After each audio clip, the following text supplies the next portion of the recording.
To jama'a assalamu alaikum. To jama'a wani bawan Allah ne wato a comment section wato yake rubuta mani cewa wai kai malam wato siyasan nan da kake ta magana a kanta wani amfani ta amfana maka a aikace kuma wace riba ka samu a cikin siyasa kake ta magana akan siyasa. To kaga wannan bawan Allah babu abin da za mu ce maka illa bai cin mu ce wato rashin hankali yana damun ka, kwakwalwarka ba ta da lafiya. Idan har ya zamanta wato mutane masu irin tunaninka suka zo suka yawaita a cikin ƙasa, babu yanda za a yi kaga wannan ƙasar ta ci gaba.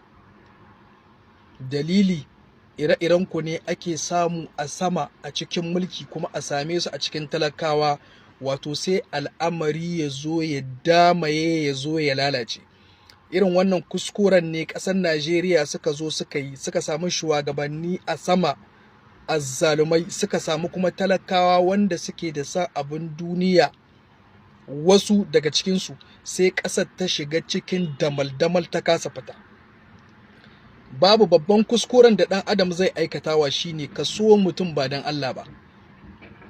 Ina son ka ne kawai idan na ga lamba ta farko in gane ka musulmi, lamba ta biyu shine in ga kana son ƙasa, lamba ta uku shine in ga kana da son al'umma.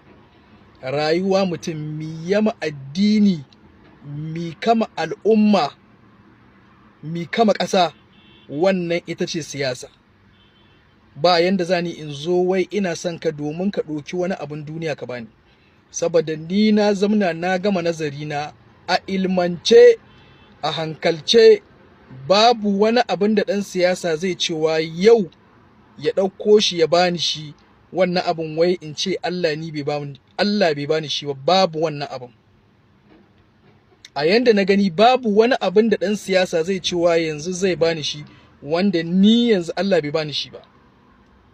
Saboda Allah shine mai gidana kuma shine mai gidanka. To ka san ko babu yanda zani in bar abu wanda yake babba in zo in rike na ƙasa ina yan dahi-dahi. Duk kyautar da ɗan siyasa zai baka, duk kuɗin da ɗan siyasa zai baka, ba zai baka kuɗin da za su yanke maka talauci ba. Zai baka kuɗin da gobe zaka zo ka dawo a gunsa kana maula. To ni kuma ban yi kama da maula ba. Ko da Allah bai bani abin duniya ba, to tabbas ya bani wadatar zuciyar da ban isa in je in wulakanta kaina ba, in je wajen wani ina neman abin duniya. Tunda kai ma kana nema a wajen wani, shine wannan wani shine Allah. To dan haka malam ka ba kanka lahiya. Babban kuskuren da shi yasa 'yan tarayya, kuma kai da ka mana wannan magana na san ɗan tarayya ne kai. Don in ba ɗan tarayya bane kai, babu yanda za a yi wannan ansar ta fito daga bakinka. Saboda ku an riga an tarbiyyance ku cewa da an ga kuna son mutum ko kuna ba mutum kariya, kuna ba shi kariya ne kawai don yana fartun ku, yana ɗaukar wani abu yana baku na ku ci kula shi. Domin in kana son ƙasa ko kana da kishin ƙasa, babu yanda za a yi ka faɗa mana wannan magana. Abin da nake faɗa a kai, idan baka ƙarfafe ni ba to za ka ja bakinka ka yi shiru ko kuma ka mana addu'a. To amma da yake ku siyasa ku wato mizanin ku na awo na ku so mutum ko kar ku so shi, idan ya ɗauki abin duniya ya baku. To mu tsaka ji mizanin mu na san mutum. Mizanin mu na san mutum shine magane ka mutum kai musulmi ne, kai mai san addini. Mizani na farko kenan, babban lamba kenan ta farko. Babban lamba ta biyu ita ce magane ka kana da san ƙasa. Babban lamba ta uku shine maga kana da tausayin al'umma, kana san al'umma. Wannan shine mizanin mu.